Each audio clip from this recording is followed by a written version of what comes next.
Emma Goldman crossed 3 seas to reach the promised land. In 1885, the feisty 16-year-old Russian girl had just escaped an arranged marriage by threatening to drown herself in the Neva River. America, she hoped, would be her salvation. A land of hope, a land of opportunity, a land of infinite possibility. When you come into this country, all things are possible for you. All things are possible. You can forget the past, you can have a brave new world. And for a radical like Emma Goldman, a revolutionary like Emma Goldman, the volatility of this country seemed like a great opportunity for creating a genuinely new world, for creating whatever was going to come after capitalism. And I think that she entered this world, as did many of sort of politicized people, political radicals, coming here feeling that this was the place where the revolution could be born. It was the 15th of August, the day of my arrival in New York City. All that had happened in my life until that time was now left behind me, cast off like a worn-out garment. I was 20 years old. My entire possessions consisted of $5 and a sewing machine. I had no friends, but I carried the address of Die Freiheit, an anarchist newspaper.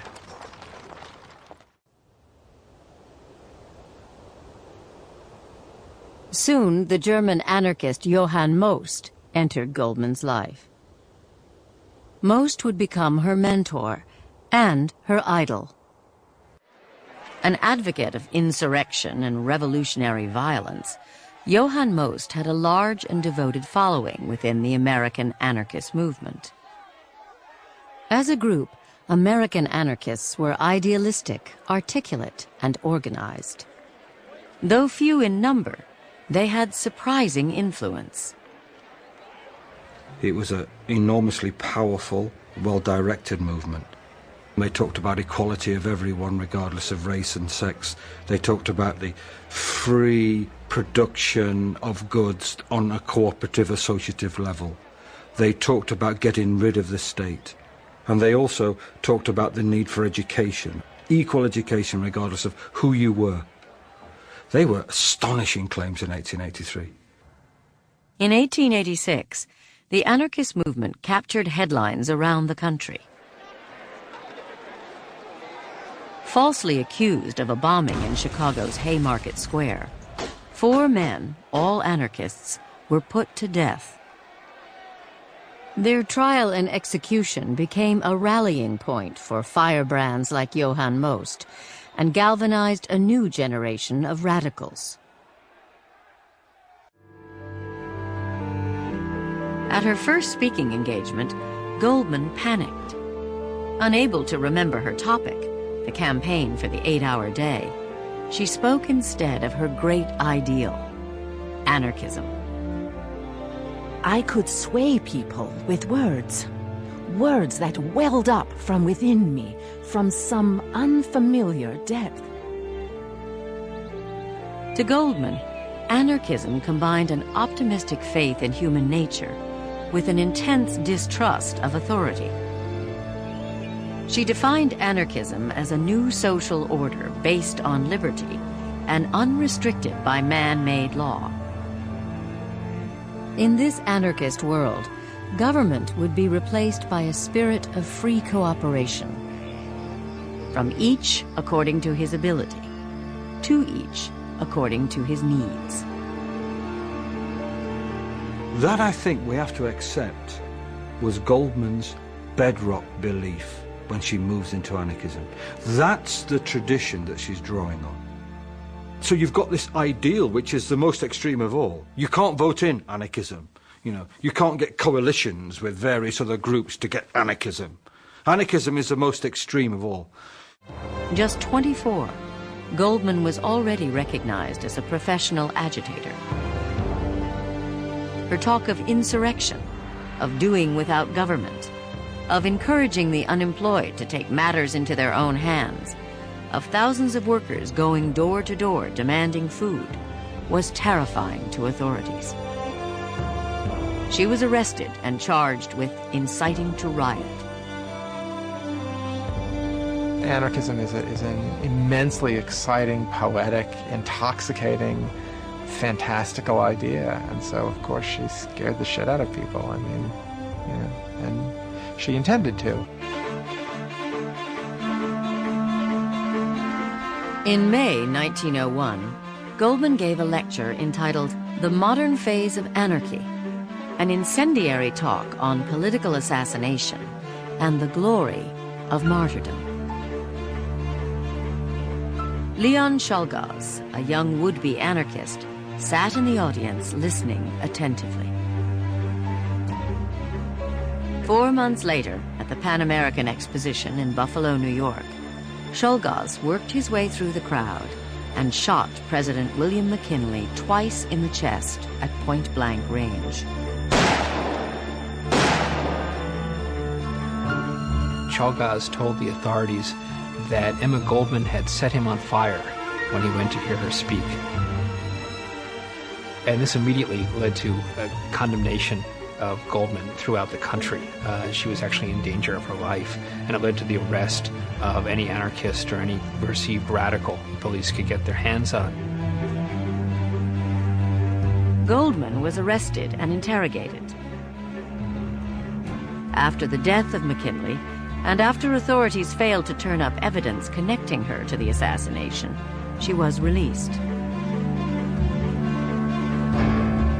To the horror of a grief-stricken public, she threw herself into an impassioned defense of Leon Czolgosz. As an anarchist, I am opposed to violence. But if people want to do away with assassins, they must first do away with the conditions which produce murderers. In a speech to Congress, the new president, Theodore Roosevelt, declared, "The anarchist is the enemy of humanity, the enemy of all mankind." Goldman was vilified. Many labor unions distanced themselves from the anarchists to safeguard the modest successes they'd won over the years.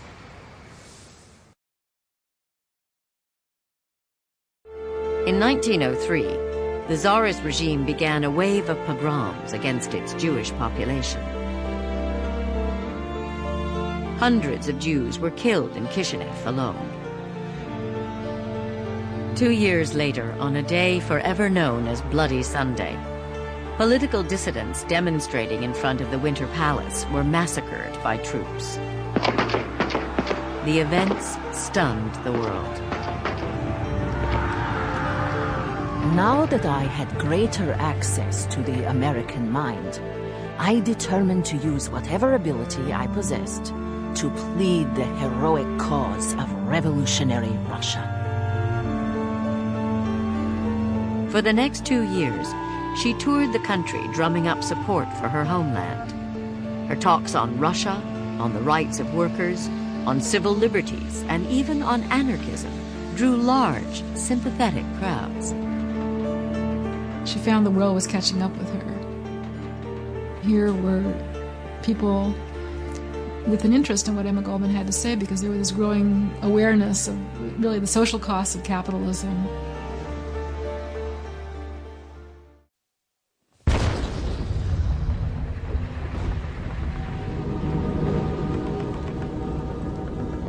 Between the summer of 1916 and the spring of 1917, the mood of the country darkened.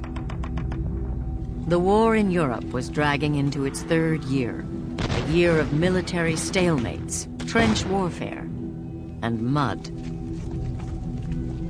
When America entered World War I in April 1917, Goldman saw it as a disaster. You cannot support any country in war when, innocent as she would see it, men would be slaughtered. Innocent families would have brothers, husbands taken away from them and slaughtered. No, you can't do that. That's the basis of your anarchism. the idea of nationalism appalled her. She thought nationalism was a big scam. Her point of view was that these wars were a matter of property interests of the upper classes that were sending the working classes out to fight for them. We're not a liberal society when we go to war. During the Civil War, we weren't. Abraham Lincoln, one of our great presidents, arrested hundreds of people who wrote against the war. And during the First World War, it became one, I mean, it was a combination of vigilantism and official repression. In June, the Espionage Act went into effect. It decreed stiff fines and prison terms for anyone who obstructed the draft. A year later, the sedition law threatened those who defied the government with expulsion. J. Edgar Hoover, a 23-year-old law clerk enjoying a meteoric rise in the Justice Department, collected information on foreign-born radicals. Hoover was anxious to bring what he called intellectual perverts, like war resistors and anarchists, to justice. He reserved a special loathing for Goldman. Once again, Emma Goldman and Alexander Berkman joined forces to organize resistance. Their lectures drew large, contentious crowds. In May 1917, they launched the No Conscription League. It opposed all wars waged by capitalist governments. We believe that the militarization of America is an evil that far outweighs any good that may come from America's participation in the war. We will resist conscription by every means in our power. Goldman and Berkman spent 22 months behind bars, much of it tracking events in Russia. The Great October of 1917 had ended 3 centuries of Romanov rule virtually overnight. It was the culmination of a dream by both anarchists and Marxists, and a time to place partisan rivalries aside. Goldman and Berkman put their trust in the Bolsheviks. There was great hope that the Russian experience will lead to this future idealistic kind of society that she was hoping for. It seems like a great period of freedom and liberation and hope that the world will be different. If Russia can change, if Russia can democratize, if Russia can give hope to people, then there's hope for any country in the world. And this is at the end of 3.5 years of a very devastating world war, a bloodbath of a world war. But what they found was devastation.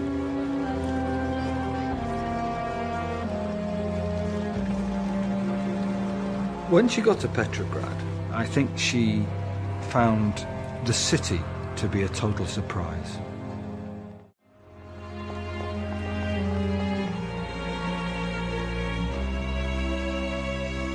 The economic conditions there were just absolutely devastating. People were dying of hunger. There was famine, there was disease. Russia had been propelled back into the, medieval period practically by the destruction of the war. Faced with growing unrest, the Bolsheviks cracked down hard on dissent. Goldman soon confided her disillusionment to a friend who was close to Lenin. Suppression? Persecution? Goldman wrote. Was it for this the revolution had been fought? Her friend arranged for Goldman and Berkman to meet Lenin. Lenin sat behind a huge desk. We were treated to a volley of questions. When could a social revolution be expected in America? Was the rank and file a fertile soil for boring from within? What about the IWW? And they argue for free speech. What about free speech? And he looks on them and he treats them rather like adolescents who are learning, about life. And he says, look, that's a very bourgeois notion, he says, roughly. Here we are, surrounded by enemies on all sides. What do you mean, free speech? You know, the white Russians are attacking us, we've got traitors inside, we've got collaborators inside, we've got all sorts of people operating in this country. What do you mean, free speech? You can't have free speech in this revolutionary situation.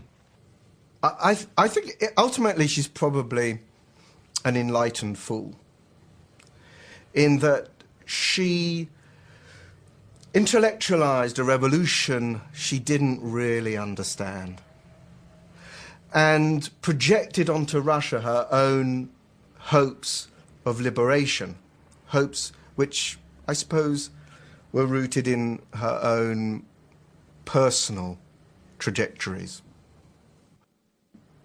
And that was a pretty foolish thing to do. For Goldman and Berkman, the decisive moment came on March 16, 1921. That night, the Bolsheviks attacked Kronstadt, a naval base near Petrograd, and the last bastion of anarchist dissent.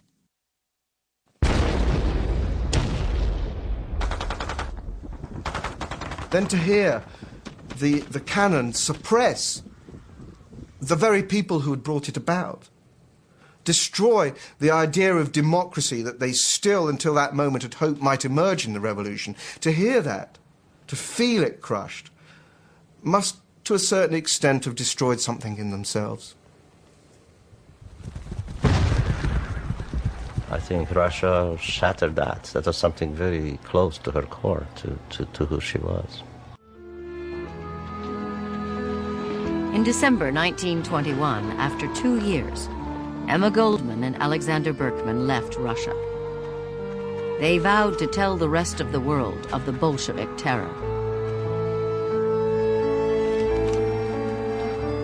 She does something that many of us find damned hard to do.